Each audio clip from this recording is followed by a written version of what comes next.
സുന്ദരമായ ഒരു ഭൂപ്രദേശത്തിന് നടുവിൽ ഒരു മനസ്സുണ്ടായിരുന്നു. പ്രകാശം പരത്തുന്ന മനസ്സ്. അതിൻ്റെ ഉള്ളിലെ കെടാവിളക്കായി പ്രത്യാശ എന്നൊരു തിരി കത്തുന്നുണ്ടായിരുന്നു. ആ പ്രത്യാശയുടെ കിരണങ്ങൾ നാലുപാടും വ്യാപിച്ചു. ലോകം അത് ഏറ്റെടുത്തു. വളരെ സുന്ദരമായ ഒരു സ്വപ്നലോകം ആ മനസ്സിന് മുന്നിൽ നൃത്തം ചെയ്തുവത്രേ.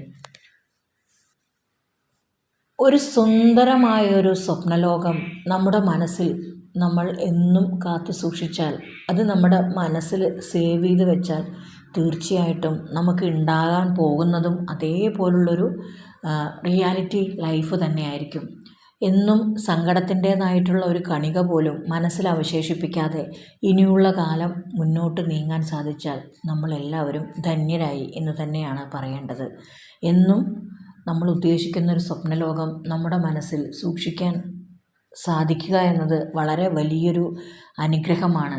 അത് ലോകത്തിന് കൊടുക്കും തോറും ലോകം അത് നമുക്ക് തിരിച്ചു കൊണ്ടുതന്നെയിരിക്കും. ഈ പ്രപഞ്ചം അത് നമുക്ക് തിരിച്ചു കൊണ്ടുവന്ന് തന്നുകൊണ്ടേയിരിക്കും എന്നുള്ള വിശ്വാസത്തിൽ മുന്നേറാൻ കഴിഞ്ഞാൽ ഓരോരുത്തരുടെയും ജീവിതം ധന്യമായി എന്ന് തന്നെ പറയാൻ കഴിയും.